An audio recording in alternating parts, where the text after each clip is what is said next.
اعوذ باللہ من الشیطان الرجیم بسم اللہ الرحمن الرحیم محمد الرسول اللہ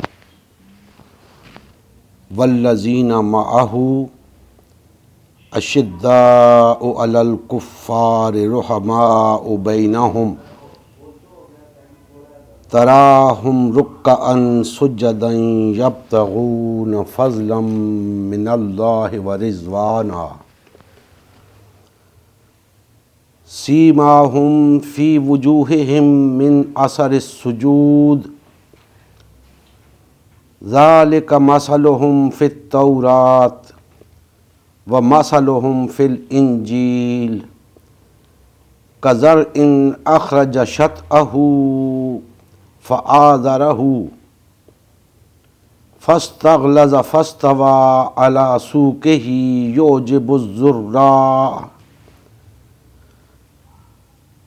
يعجب الزراع ليغيظ بهم الكفار وعد الله الذين آمنوا وعملوا الصالحات منهم مغفرة وأجرا عظيما صدق اللہ مولانا العظیم۔ محترم مسلمان بھائیوں، اللہ جل مجدہ کا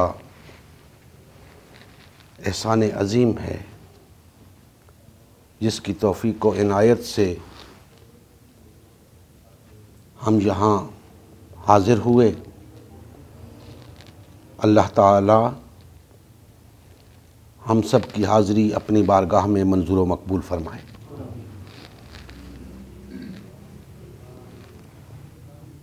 میں نے آپ کے سامنے سورہ الفتح کی آیت نمبر 29 کی تلاوت کا شرف حاصل کیا ہے۔ اللہ جل مجدہ نے ارشاد فرمایا، محمد اللہ کے رسول ہیں اور جو لوگ ان کے ساتھ ہیں وہ کفار کے حق میں تو سخت ہیں اور آپس میں رحم دل۔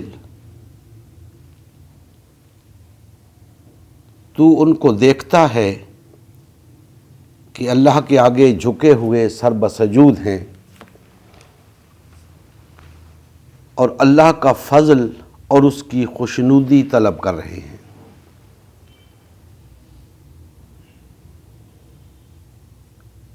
سجود کے اثر سے ان کے چہروں پر نشان پڑے ہوئے ہیں۔ ان کے یہی اوصاف تورات میں مرقوم ہیں اور انجیل میں ہے کہ گویا ایک کھیتی ہے جس نے پہلے زمین سے اپنی سوئی نکالی، پھر اس کو مضبوط کیا، پھر موٹی ہوئی اور پھر اپنی نال پر سیدھی کھڑی ہو گئی اور لگی کھیتی والوں کو خوش کرنے تاکہ کافروں کا جی جلائے۔ جو لوگ ان میں سے ایمان لائے اور نیک عمل کرتے رہے ان سے اللہ نے مغفرت اور اجر عظیم کا وعدہ کیا ہے۔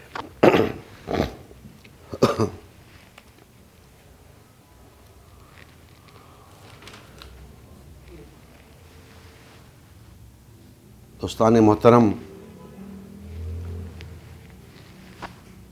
یہ آیت مقدسہ جو میں نے آپ کے سامنے تلاوت کی، یہ نبی کریم صلی اللہ علیہ وآلہ وسلم اور آپ کی جماعت کے بیان میں ہے۔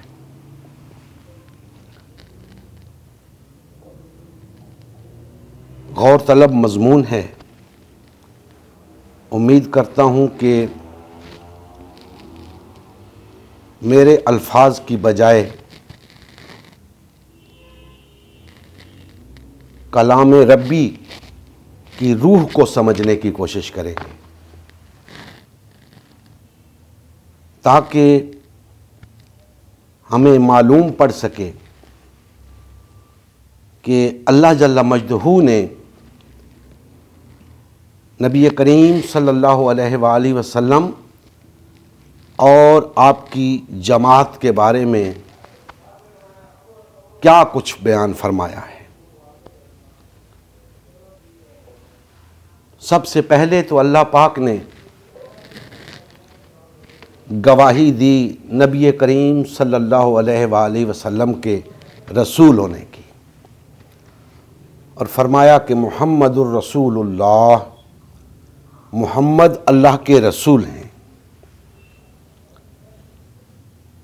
اور پھر فرمایا کہ جو ان کے ساتھ ہیں،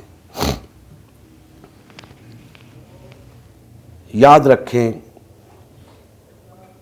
قرآن تاریخ کی کتاب نہیں ہے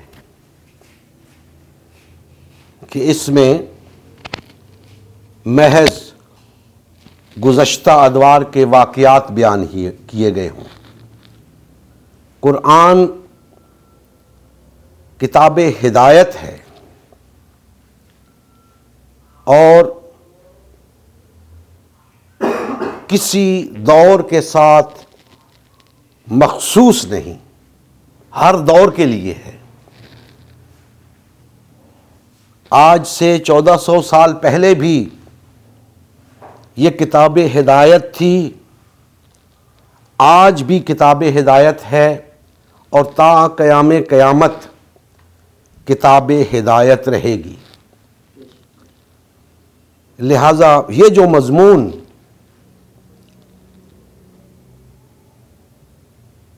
اس سورہ مبارکہ کے اندر بیان ہوا ہے، اور جس کا بھی ہم بیان کر رہے ہیں، یہ بھی کوئی محض تاریخ کا ایک واقعہ نہیں ہے۔ اس بات کو ذہن نشین رکھیں تاکہ بات سمجھنے میں آسانی ہو۔ اللہ جل مجدہ نے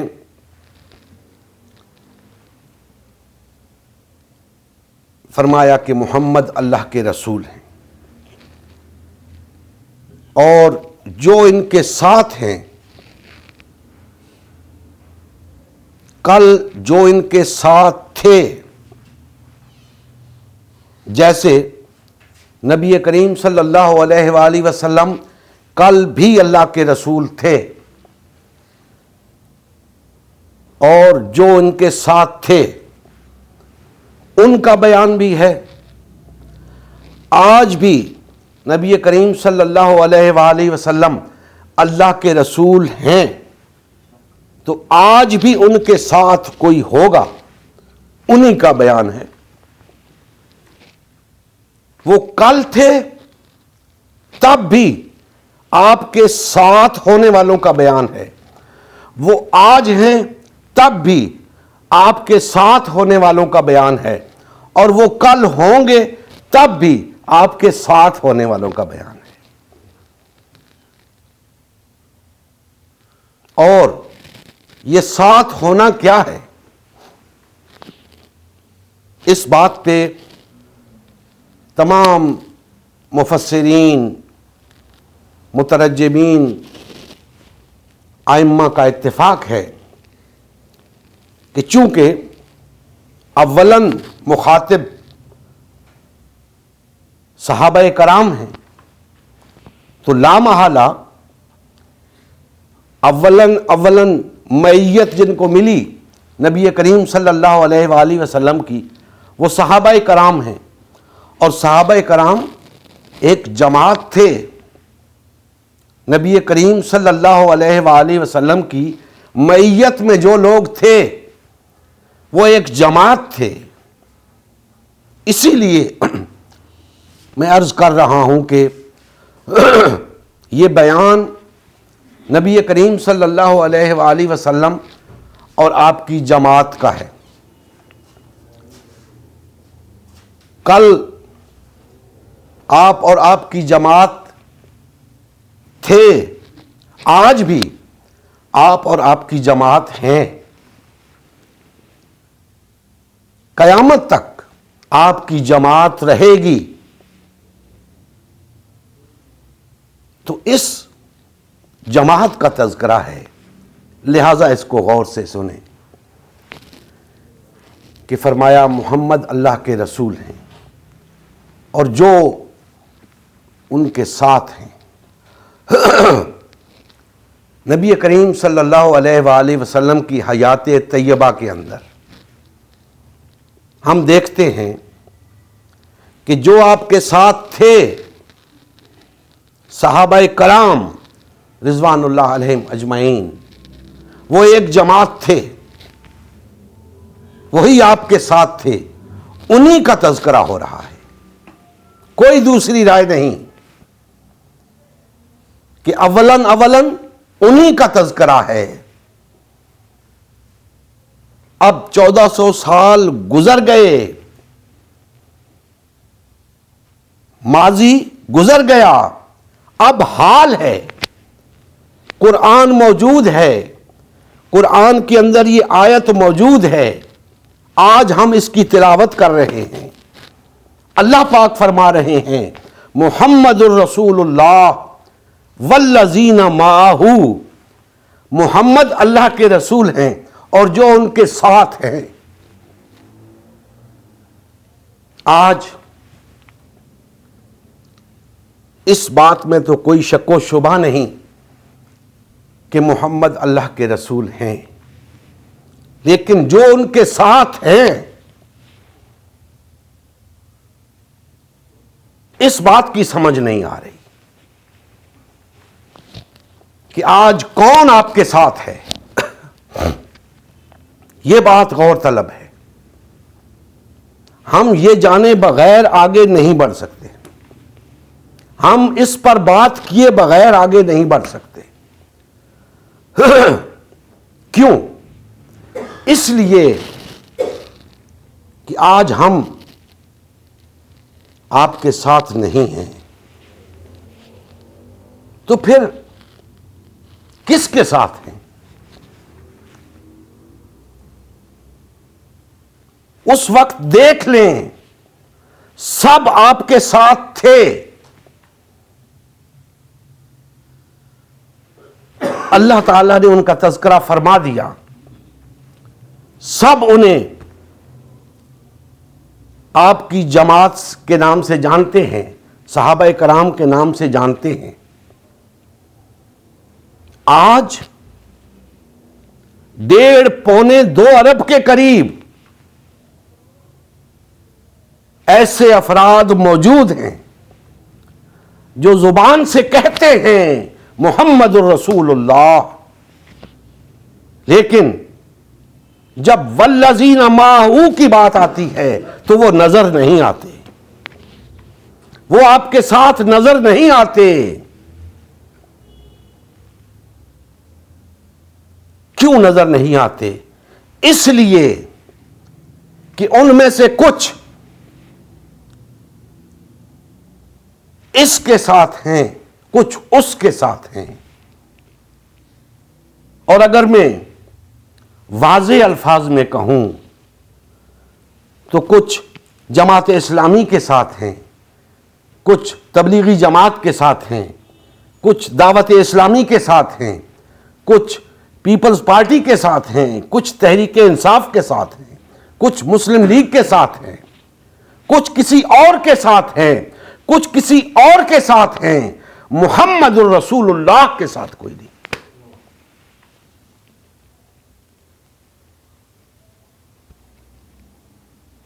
کیونکہ آپ کے ساتھ ہونے والوں کو، اس دور کے لوگوں کو دنیا صحابہ کرام کے نام سے جانتی ہے، اور دنیا آگاہ ہے اس بات سے کہ وہ ایک جماعت تھے، وہ آپ کے ساتھ تھے، لیکن آج کی حقیقت بھی یہی ہے کہ یہ 1.5-2 ارب آپ کے ساتھ نہیں ہیں، یہ کسی اور کے ساتھ ہیں۔ اور میں نے آپ کو بتا دیا کہ کوئی اس کے ساتھ ہے، کوئی اس کے ساتھ ہے، کوئی کسی کے ساتھ ہے، کوئی کسی کے ساتھ ہے۔ اگر یہ آپ کے ساتھ ہوتے تو کسی اور کے ساتھ نہ ہوتے۔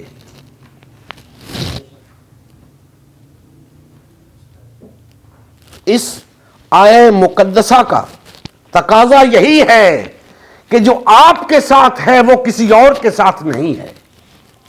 والذین معہ، وہ لوگ جو آپ کے ساتھ ہیں۔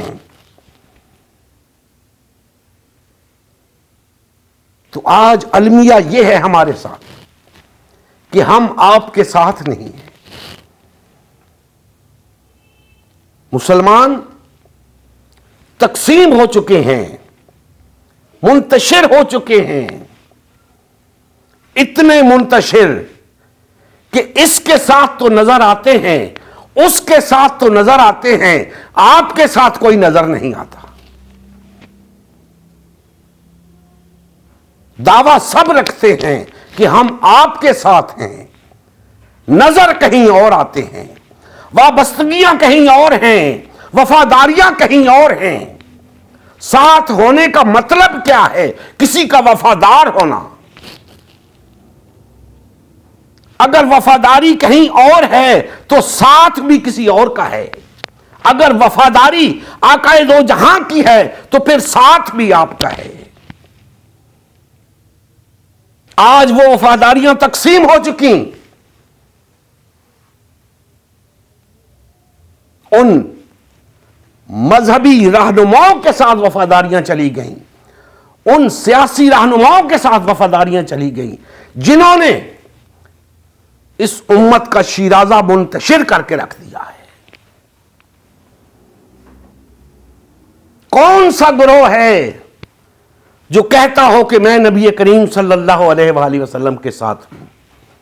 کوئی نہیں، سب اپنی اپنی جماعتوں کے ساتھ ہیں، اپنی اپنی شخصیات کے ساتھ ہیں۔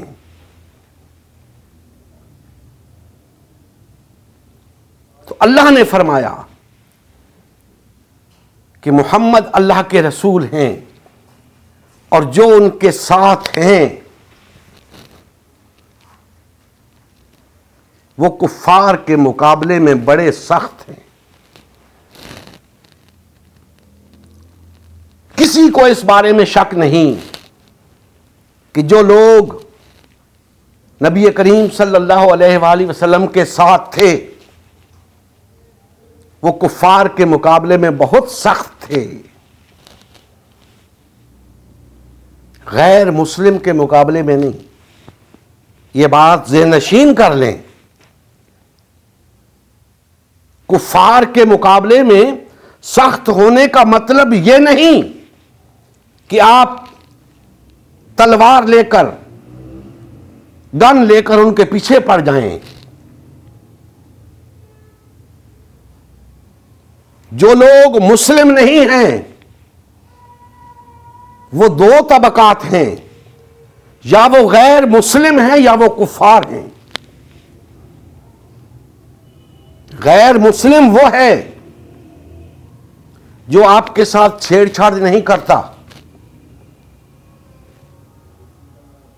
آپ کے دین کو نقصان نہیں پہنچاتا، بس اسے اپنے مطلب سے غرض ہے، اپنے کام سے غرض ہے۔ ہمارا دین ہمیں اجازت نہیں دیتا کہ ہم اس کے ساتھ کوئی زیادتی کریں،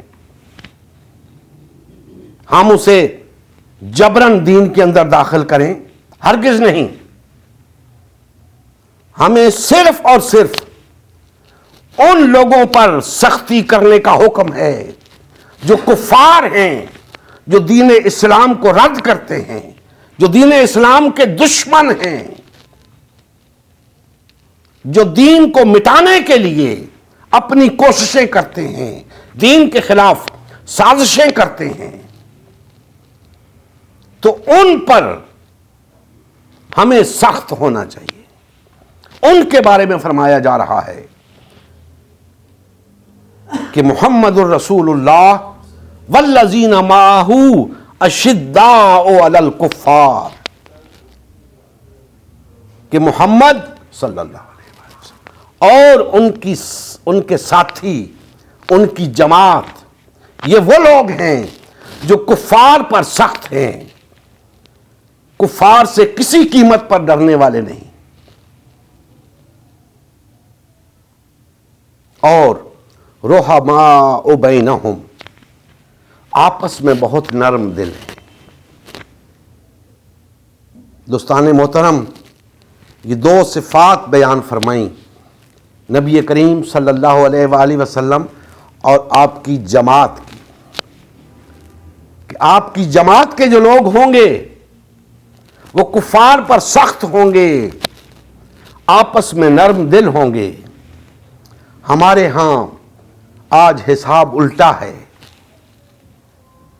ہم 1.5-2 ارب ہو کر بھی کفار پر سخت نہیں ہیں، نرم ہیں، اور آپس میں نرم نہیں ہیں، ایک دوسرے کے دشمن ہیں۔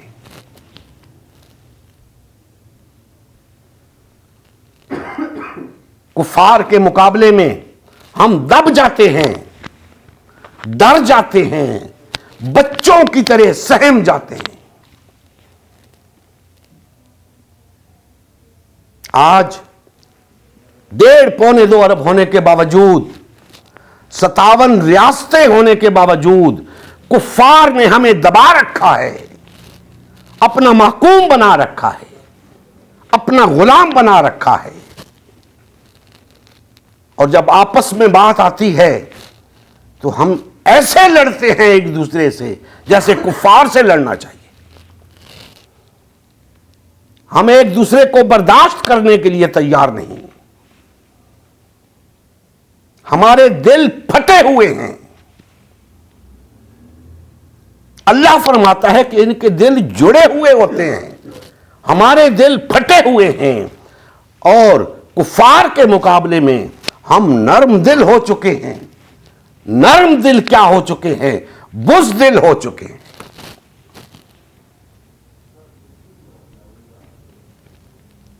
لہذا آج نبی کریم صلی اللہ علیہ وآلہ وسلم کے ساتھ صرف وہی لوگ ہیں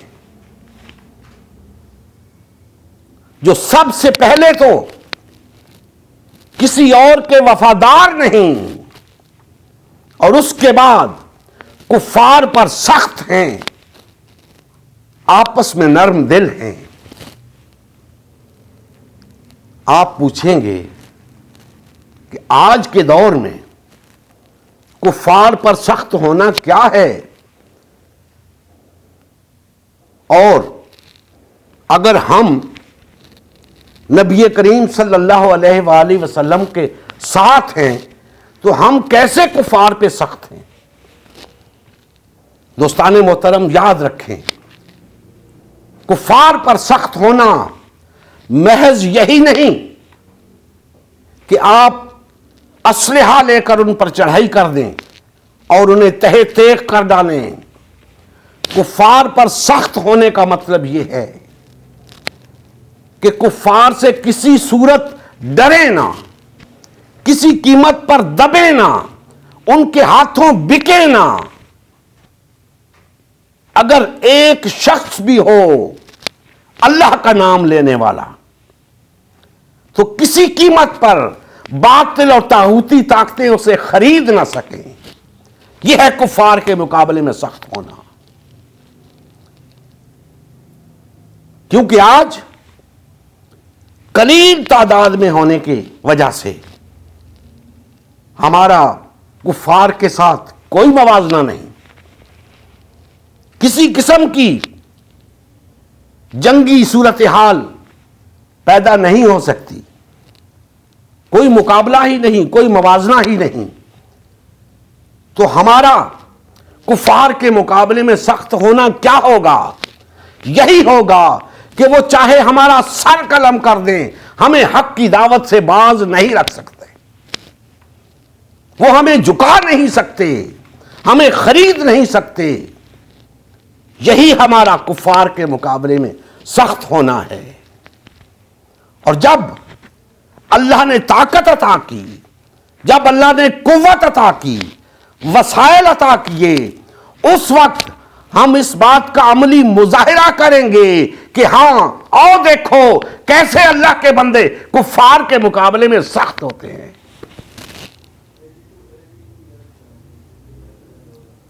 اگر ایسا ہوا تو ہم والذین معہ کے زمرے میں آئیں گے، اور جو لوگ والذین معہ کے زمرے میں آتے ہیں وہ ایسے ہی ہوتے ہیں، انہیں ایسا ہی ہونا چاہیے۔ اور دوسری بات کہ آپس میں نرم دل ہیں۔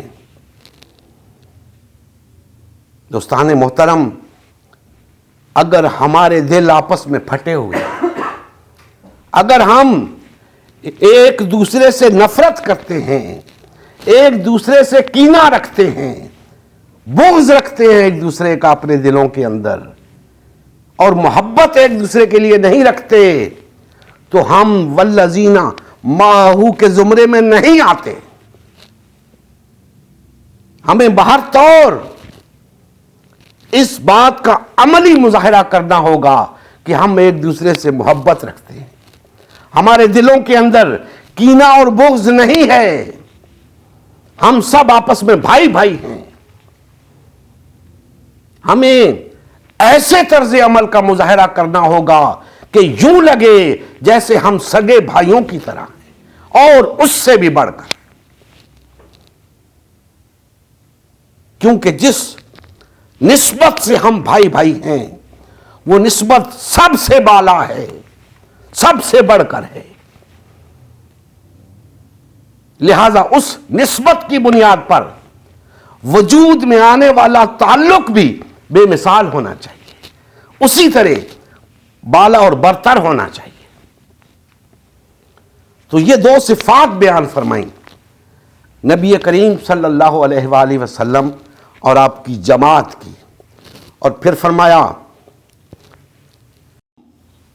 انہیں دیکھو گے کہ تمہیں رکوع اور سجدے میں نظر آئیں گے، اللہ کا فضل تلاش کرتے ہوئے، اللہ کی رضا تلاش کرتے ہوئے ملیں گے۔ ان کے چہروں پر سجدوں کے آثار ملیں گے، اور تورات میں ان کی یہی نشانی بیان کی گئی ہے۔ نبی کریم صلی اللہ علیہ وآلہ وسلم کی ذات مقدسہ اور آپ کی جماعت اتنی عظمت والی ہے کہ اللہ نے تورات میں ان کا ذکر فرمایا، اپنی گزشتہ کتابوں میں ان کا ذکر فرمایا کہ یہ وہ لوگ ہوں گے، اور پھر فرمایا کہ انجیل کے اندر ان کی مثال یوں ہے کہ ایک کھیتی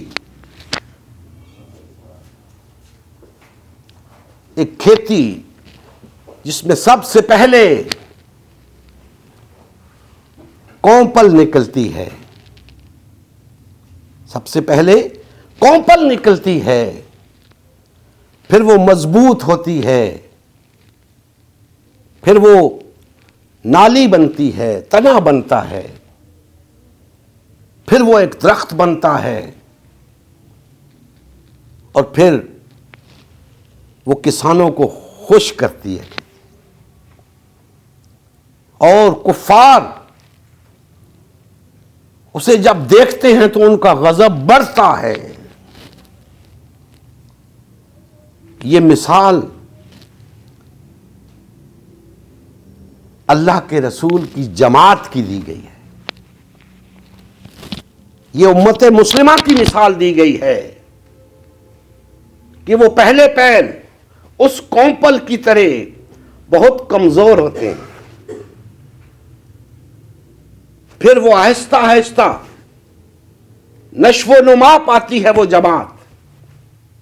صحابہ کرام کی بات ہو رہی ہے, ان کی مثال دی جا رہی ہے کہ پھر وہ تقویت حاصل کرتے ہیں, پروان چڑھتے ہیں, جس طرح ایک پودا پروان چڑھتا ہے کہ ایک کونپل سے لے کر رفتہ رفتہ وہ پروان چڑھتا ہے زمانے کے حوادث کا مقابلہ کرتے ہوئے.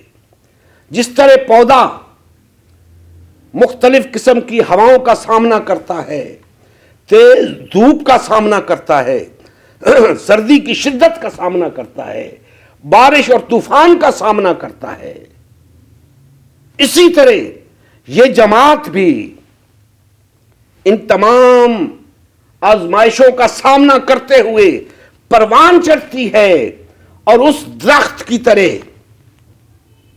جو اس کھیتی میں اگتا اگتا پروان چڑھ چکا ہوتا ہے اور اپنے کسان کو خوش کرتا ہے, اس درخت کی طرح اتنی مضبوط ہو جاتی ہے کہ پھر وہ اللہ اور اس کا رسول خوش ہو جاتے ہیں.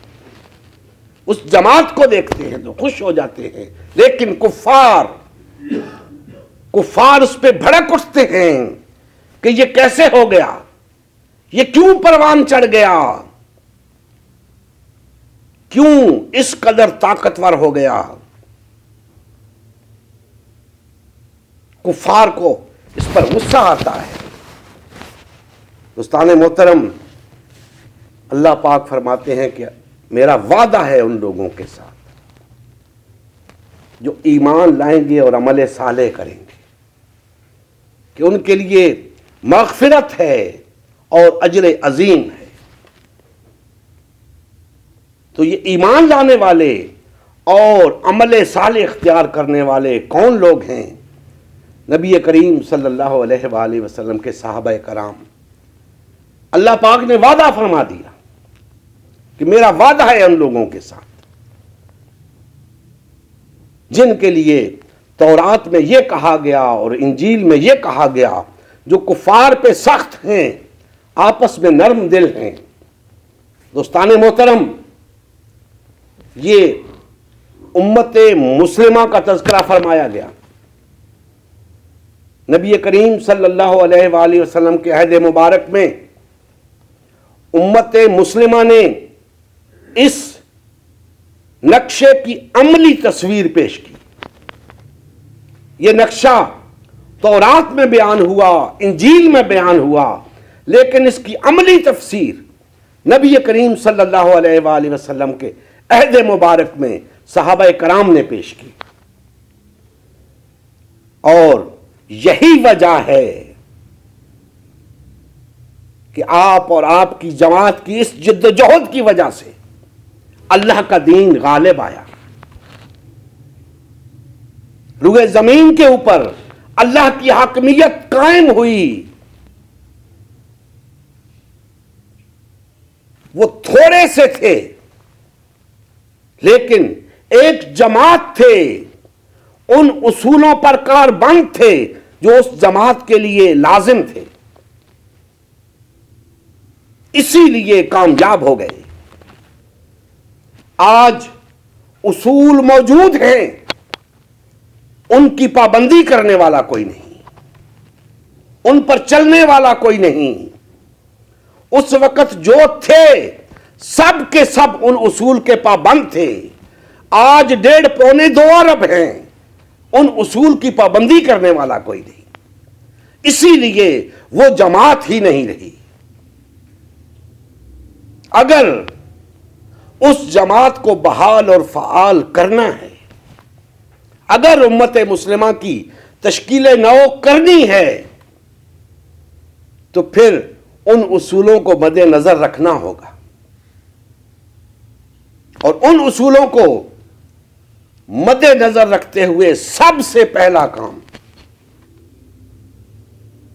محمد الرسول اللہ والذین معہ, ایک امیر اور ایک جماعت کے اصول کو اپنانا ہوگا.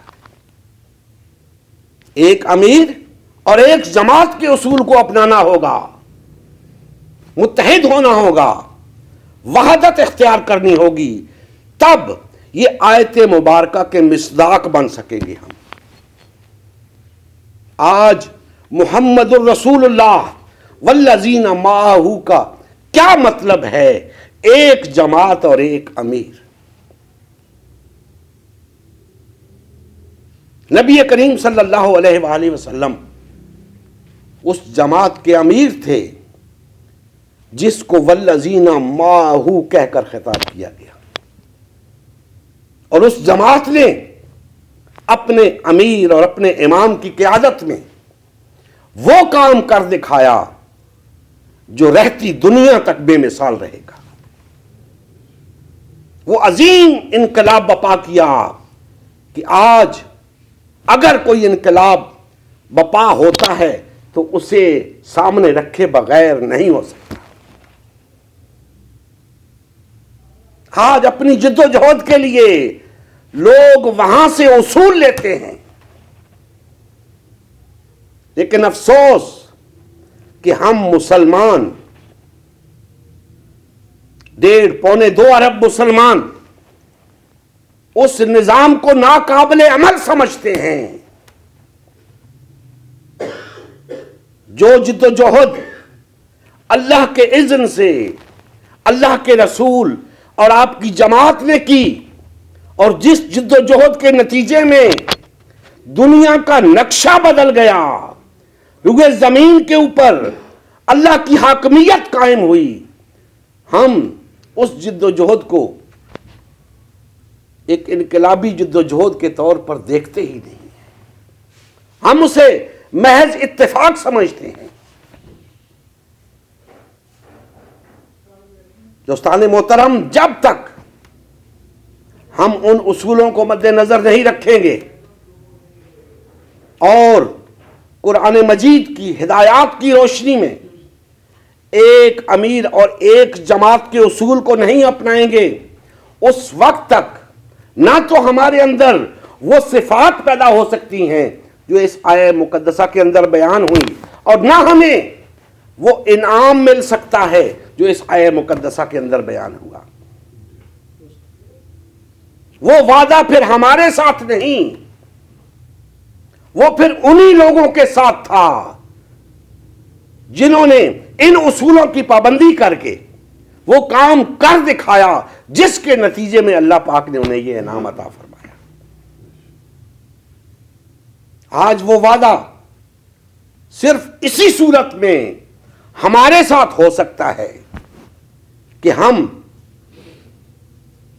اللہ کے رسول صلی اللہ علیہ وآلہ وسلم کی سنت مبارکہ کے مطابق ایک جماعت اور ایک امیر کے اصول کو اپنا لیں، ہم اپنی وفاداریاں مجتمع کر لیں، جو وفاداریاں ہم نے تقسیم کر رکھی ہیں، کچھ وفاداریاں مذہبی پیشواؤں کو دے رکھی ہیں، کچھ وفاداریاں سیاسی رہنماؤں کو دے رکھی ہیں، وہ سب وفاداریاں واپس لو، اللہ کے رسول کے حوالے کرو، تب جا کر تم قرآنی اصول کے مطابق والذین معہ کا مصداق بن سکو گے۔ دوستان محترم، امت مسلمہ کی تشکیل نو اسی سلسلے کی کڑی ہے۔ ہم یہی چاہ رہے ہیں کہ تمام کلمہ گو ایک جماعت بن جائے،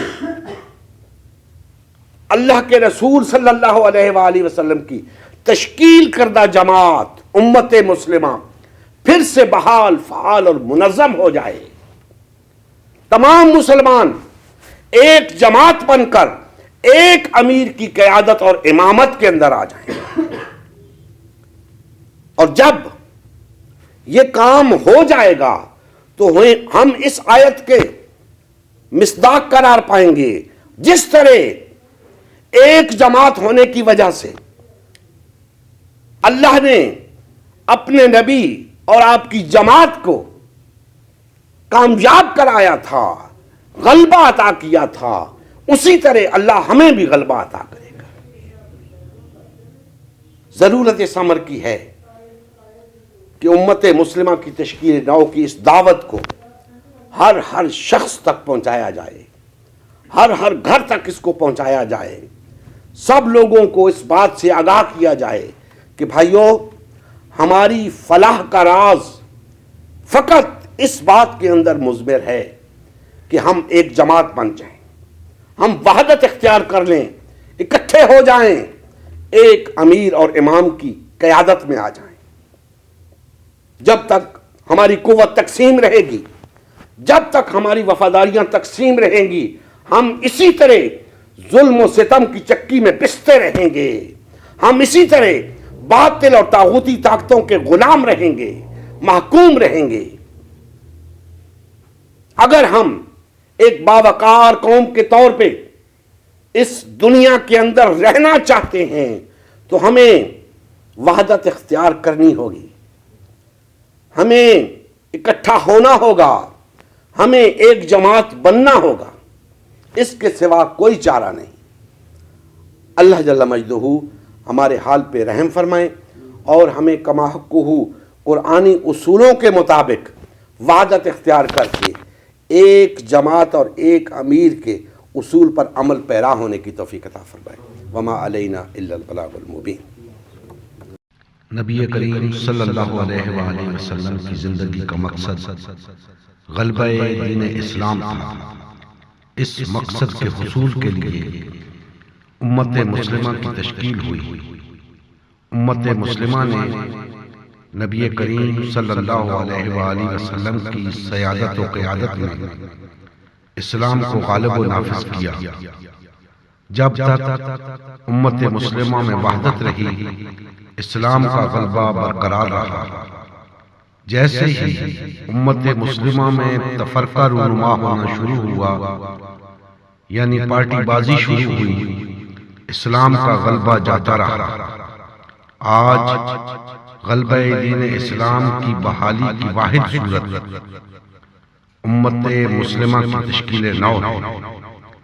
الحمدللہ ہم نے غلبہ دین اسلام کی بحالی کے لیے اللہ اور اس کے رسول صلی اللہ علیہ وآلہ وسلم کی جماعت امت مسلمہ کو بحال اور فعال کرنے کا بیڑا اٹھایا ہے۔ یہ فقط ہمارا ہی نہیں بلکہ تمام کلمہ گو افراد کا اولین فریضہ ہے کہ ہر قسم کے باطل اور طاغوتی نظام کے خلاف اٹھ کھڑے ہوں اور غلبہ دین اسلام کی بحالی کے لیے فرقہ واریت اور پارٹی بازی سے کنارہ کش ہو کر صرف اور صرف امت مسلمہ کو بحال اور فعال کرنے میں اپنا تن من دھن لگائیں۔ آئیے اس مشن کا حصہ بن کر دینی غیرت اور حمیت کا ثبوت دیتے ہوئے اپنا فرض منصبی ادا کیجیے۔ مزید تفصیل کے لیے ہمارا یوٹیوب چینل امت مسلمہ سبسکرائب کیجیے، ہمارا فیس بک پیج امت مسلمہ کی تشکیل نو لائک کیجیے، اس پیغام کو زیادہ سے زیادہ شیئر کیجیے۔ سوال و جواب یا فیڈ بیک کے لیے ہمارا واٹس ایپ گروپ یا میسنجر گروپ جوائن کیجیے یا اس نمبر پر رابطہ کیجیے۔ نمبر اور تمام لنکس ڈسکرپشن میں بھی موجود ہیں۔ جزاکم اللہ خیر۔